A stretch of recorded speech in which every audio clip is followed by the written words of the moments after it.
So I use the application Applied Ballistics to do all my dope card information, and all the distances on these matches are corrected, so you don't have to supplement angle of shot. But I use a 5700 Kestrel, and I use density, altitude, and ambient temperature to true all my tables. So this is the first stage of the match. Really simple stage. It's a proned out stage. Targets are between, if I can remember correctly, we're shooting from 388 yards all the way out to 995 yards. A lot of times in these stages, your rifle is on the ground, magazine in hand, and the gun is prepped and ready to shoot. But for this stage, we weren't allowed to prep our guns or test run anything. So instead, you just kind of have to freewheel it. I put my bipod in front of the shooting platform. You don't want it to be on a piece of wood like that because the wood will move around.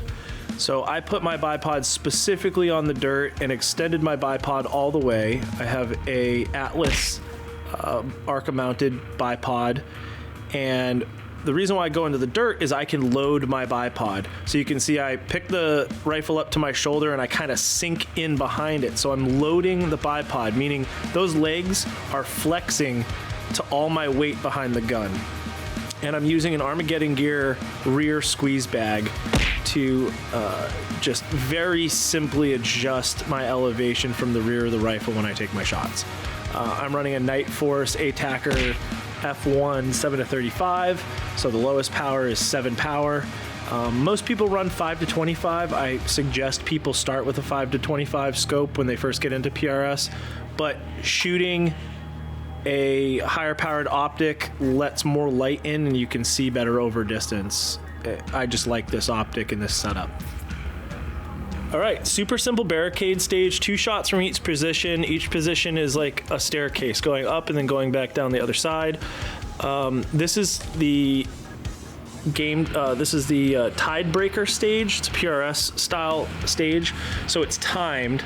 Instead of using all 2 minutes, you're trying to shoot as fast as possible, and it's a Tidebreaker stage to break the point board across. So there was 4 people that tied for 7th, 3 people that tied for 4th during this match in points. There's so many of us that shoot very similarly. So we have these tiebreaker stages that come down to time that will put you above the pack if you shoot them well. And out of the 4 or 5 people that placed 7th place, I got the true 7th place because I was the fastest on this barricade out of everyone that I placed with. The fastest way to get good at PRS is to spend as much time as humanly possible behind spotting glass, watching people's impacts, watching what the wind is doing to different bullets. It is the best way to excel at shooting long range. So this gentleman shooting here, it's his first time ever shooting PRS, first time ever at a match. There's a lot wrong with his body position. You can see he just changed his body position. He asked to be coached during this match, so a couple members from our squad, including myself, were coaching him through this course of fire. We were telling him to square up his shoulders with the target, square up his body, stick his ass out, present it, and load the barricade. So we're just kind of coaching him and helping him get set up on the rifle and what to use. He's using my Armageddon Gear pint size Game Changer wax bag sand fill. It's my favorite bag. It does everything. You could literally do everything with this one bag. And it's my preferred bag for everything. So I'm just showing him how to manage recoil, how to load it, and where he should place his hand on the actual rifle so that he can manage recoil from the chassis and not just using his shoulder. So I'm showing him right now, tamp it down, pat it flat, and then throw your rifle on top of it and you'll have a much more stable shooting platform. So here I'm going back over my dope card or reevaluating my dope card for the next course of fire. The reason why I'm doing this is because barometric pressure, wind, temperature, ambient, everything's rising rapidly. This is April. It was 32 degrees in the morning. We had a high of 58 or something by the end of the day. So almost every stage, my dope is changing fairly drastically. Now, I run my applied ballistics tables off of density, altitude, and temperature. But when I zeroed my tables to get my true original dope for whatever I zeroed my gun at, you take all your parameters like ambient temperature at the time, bullet temperature, barometric. You basically put everything into your original zero data into applied ballistics, so you have your baseline. And then when I go to each stage and put in my parameters and data, which is density, altitude, and temperature, the program interpolates all that data into my fresh dope trajectory card. And then I just am right now I'm pretty much just writing down at what distance, if it's 590 yards away, what target and what I need to dial for on my turret for elevation. I don't fuck with wind. Everything for wind is actual holds. I don't dial wind ever. I've never dialed wind. Some people dial wind when it's extreme weather, which is fine, but I don't dial wind. I always do hold. So I'm really just writing down my elevation, and the wind was fairly steady from one direction. It was coming left to right, fairly strong downrange. So I was holding left of center or left plate edge pretty much the whole day. Biggest challenge is always going to be reading wind. But always check your tables often, especially if there's great changes in temperature and weather throughout the day. Check your tables all the time. So this is a stage where I'm going to shoot from different rocks. One shot from each position. You got to cycle through 3 times, 3 positions. Again, I'm running pint-sized Game Changer sand fill wax bag from Armageddon Gear. It's like my go-to do everything bag. It's my favorite bag ever for the front end of your rifle. You can use it as a rear bag if you really need to in those cases, but right now I'm running just that sandbag as my front bag, and then I have a Coltac large cuddle bag in the background or underneath my arm, and you can see I'm using it there for arm support. Sometimes I dig my elbow into it and create, all 3 points of contact that you want. I don't use it all the time because of the positions that I get into, but you can use that cuddle bag to put your belly on, your butt on, under your armpits. It's pretty righteous. So these are the 2 bags that I run for pretty much every course of fire that I have 2-bag option on. So that's that. So I am pulling rounds out of my Coltac ammo book. It's my preferred ammo storage solution for PRS matches because a lot of times you're carrying all your kit around. So we all have backpacks with all our kit and bags hanging off of them, and it's nice having a soft carrying case for your rounds. It's nice having them organized this way so you can count how many rounds you need. You just push the bullet back and you can make it easier to grab, and it's soft so it kind of molds to your back, especially if you're hoofing it through different stages. And then we are using our very own manufactured in-house AICS or 308 patterned precision rifle mag carriers. I like mine run with tech locks, but I'm using them with standard clips here. They're easy on, easy off, and they fit a plethora of magazines. Keep it light, don't carry too much. Don't be encumbered by your own equipment. So all these matches, there's not RSOs that run each stage. We all take turns running each stage. So I'm running the stopwatch right now. I'm marking impacts. I'm not behind glass, probably because someone else is getting ready to shoot, and I'm at the bottom. So we shoot the list in that order, and then every stage we move on, we rotate it 1 down. So everyone pretty much shoots once at least, or shoots first at least once. Everyone can run the scorecard, and everyone can get behind glass and call impacts. Again, just to reiterate, spend as much time behind glass as possible. Wind's always changing. You could be shooting and you'll have straight up shots, no wind, and then the wind changes drastically. Well, I want to see someone else have the wind change drastically on them. We're all competing against each other, but we do help each other out. If someone's shooting before you gives you a wind call, Like, yeah, I was holding 5/10 left to center to accommodate for the wind, and you know how fast their bullet's going, what bullet they're running. You generally can have a good idea of what your hold would be, but don't rely on other people's calls. There's a lot of people that kind of just guesstimate what their actual wind hold is. All right, so another rock stage, very similar. Shoot from each position, 3 shots per lap, 3 laps. We are shooting, I think, 400 yards here. So it's pretty fast course of fire. And again, I'm running the same 2 bags that I ran earlier, the Armageddon Gear Pint Size Game Changer Wax Bag Sand Fill, and the large Coltac Cuddle Bag. And I'll just, manage that cuddle bag depending on if I have room to run it or not. There's a rock in here that I'm going to rest my butt on because it's just easier for me to get in there. I can't fit between the rock and the other rock, so I'm just going to sit on it. Not everyone could do that. Smaller people can get in between them, but the whole point of PRS, like rule number 1 after being an okay shooter and reading wind, is building your position. Building your position is probably the most important thing about precision rifle shooting. And the reason being is if you are unstable, no matter if you have a good wind call or not, you're going to miss the target.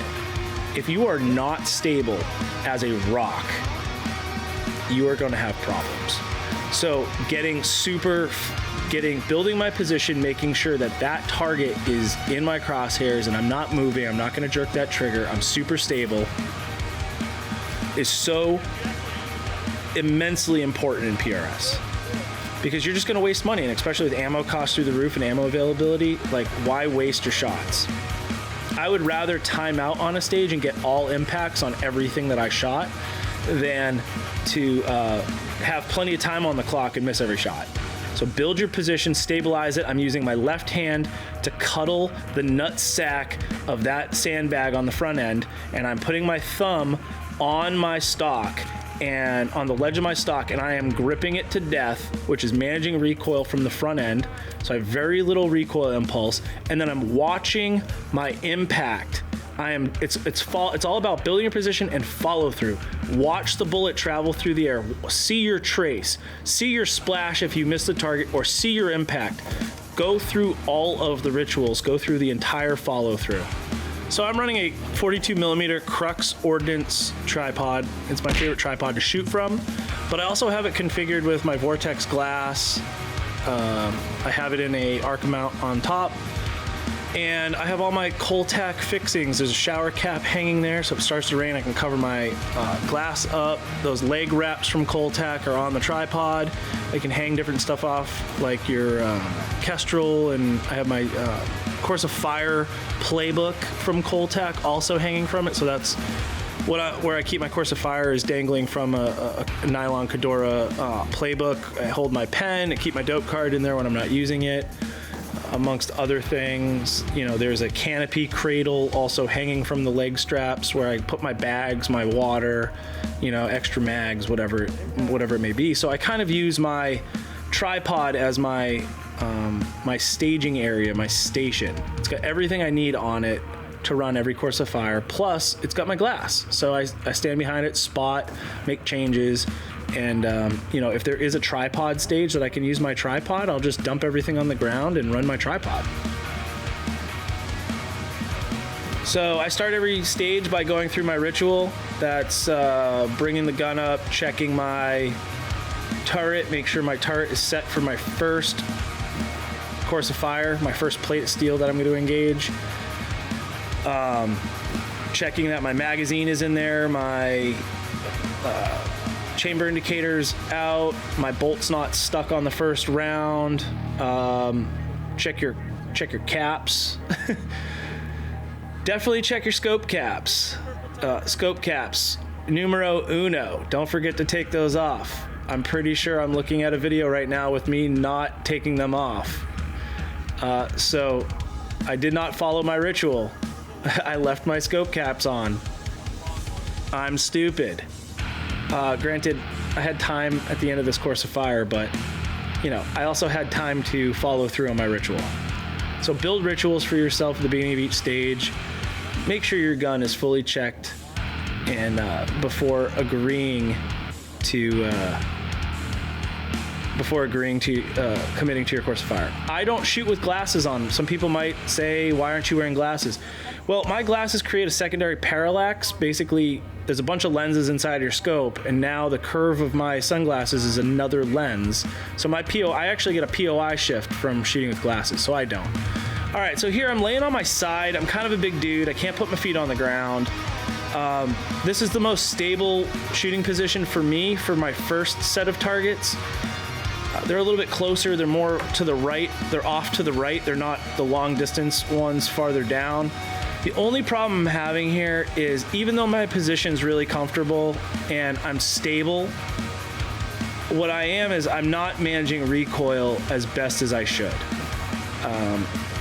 So this position was not giving me an advantage for managing recoil, and we are shooting through a very heavy mirage at 1,000 yards.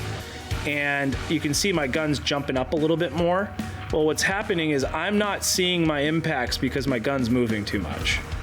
So I end up switching positions in a second to get more recoil management so I can see my misses, because right now I'm shooting and I'm like, where the hell did that go? I did not see where my bullet flight was. And at 1,000 yards at this range, there's a lot of vegetation back there. There's not a good splashback. So it's really hard to see your misses unless you like peg a rock or something like that. So I changed positions here and I'm like, man, I'm just gonna try to get into something a little bit more comfortable. I'm trying to rest my elbow against my knee.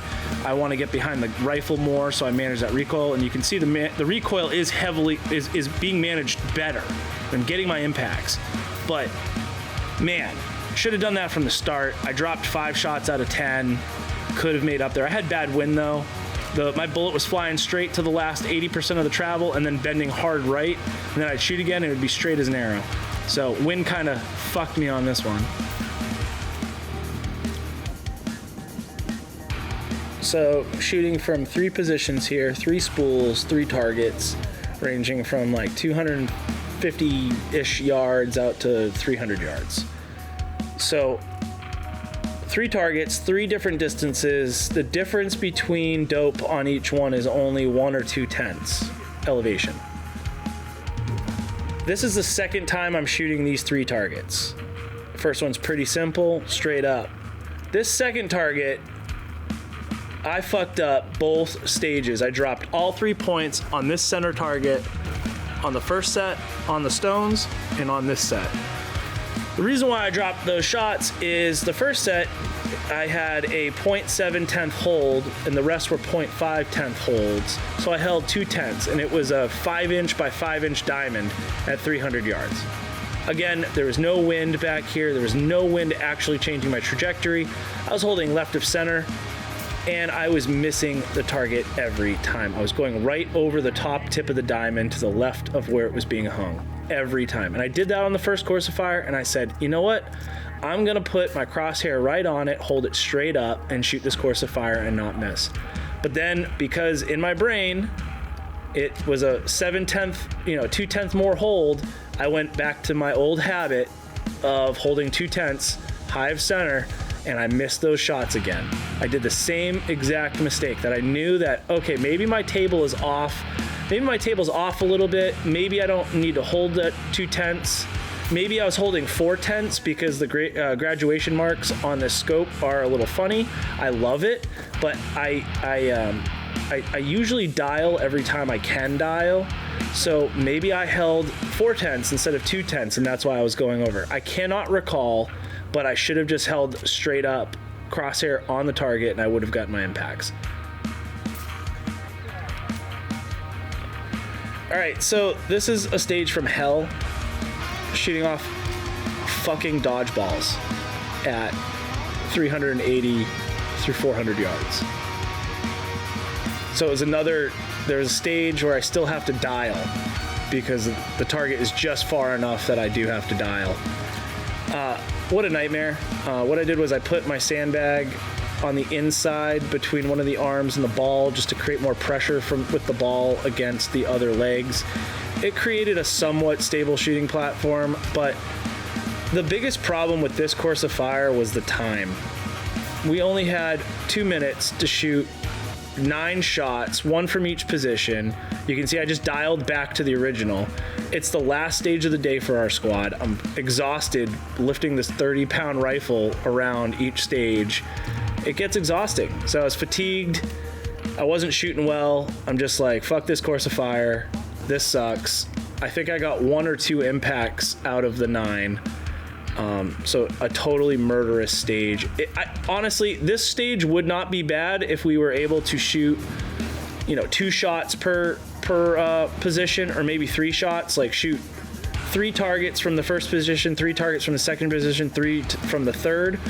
It would have made more sense, but for how unstable these balls were, I think this stage needs to die in a fire and never come back.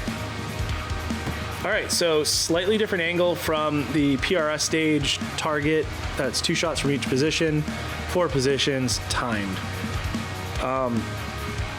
This angle gives you a little bit more perspective on body positioning when shooting from a barricade like this. I'm slamming that sandbag down and then slamming my Arca rail down on it so it's nice and flat. I'm holding the front lobe or the front udder of the bag and then putting my thumb on the chassis or the stock on the fore end and gripping, giving it a death grip, and that creates a front end recoil management of the firearm. Now, from the backside, when I can, I'll use the cuddle bag. I'll sink my elbow into the cuddle bag, and I'll use that as my 3 points of contact.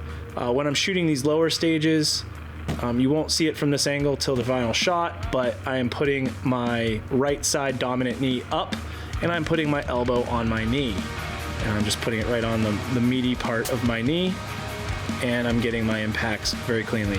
We're engaging a single target from all 4 positions, and it's a 400-yard target. The front of this barricade is pretty wobbly. Depending on how wobbly a barricade is will dictate how you want to shoot from it. So because it's a wide base but wobbly top and I'm loading and managing my recoil of my firearm, I am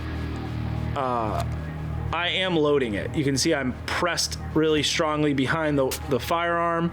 The gun's barely moving, and I have a really wide stance. I'm sticking my ass out and I'm sinking into the gun. Now, if this stage was even more wobbly and unstable, I might free recoil shoot, which would be, I'm not loading it, I'm just kind of letting it bounce off my shoulder. But I knew at this stage I could do it the way I wanted. Also, if you're shooting into the sun, you don't need to put a shamaka over your head to handle glare. Just be a man and shoot. Sorry about the shakiness in the beginning of this. The footage got a little corrupted, but it's still a talking point opportunity for learning. This is a KYL, or Know Your Limits. So it's basically graduating smaller targets. So big target, then the next shot is a smaller target, and then the next shot smaller, and then the last one is like a 2-inch single straight finger. Usually KYL targets are hit to move, so you got to shoot the whole string, and if you miss one, you go back to 0 and have to reshoot the string again. So you could accumulate a total of 10 points, 10 shots. This was hit or miss, move to the next, which is a little bit different from a normal KYL stage, but I missed the last target. You can see there's some brush in the berm in front of it. That brush was actually obstructing our line of sight. So I was holding a little too far left of center on the final one, and I was literally missing it by probably 1/4 of an inch. And here you see a big booty Judy in his natural environment, loading the bipod, putting all that ass behind that gun. And you can see the gun doesn't even move. I'm shooting out to a grand right now. Sending those shots, all follow through, watching my misses, seeing my misses, and adjusting. So I'm repositioning. I lift up the butt of the gun, put it into the crook of my shoulder, collarbone area, and then I sink into it, and I fully load it. And you'll see when you're fully loaded, the angle of my gun though is a little tight because of the platform we're shooting on. So I'm basically only have about 1 inch of my squeeze bag actually under the butt of the gun. So I was just trying to get comfortable so I wasn't too smushed. But gun's not moving, and collecting what impacts I could. But there was a really strong mirage coming from this middle zone. in between the long stage targets and the short range. There's a lot of roughage out there, and because it was getting so warm so quick, there was a pretty intense mirage. So it was very hard to see your misses. Even impacts were hard to see.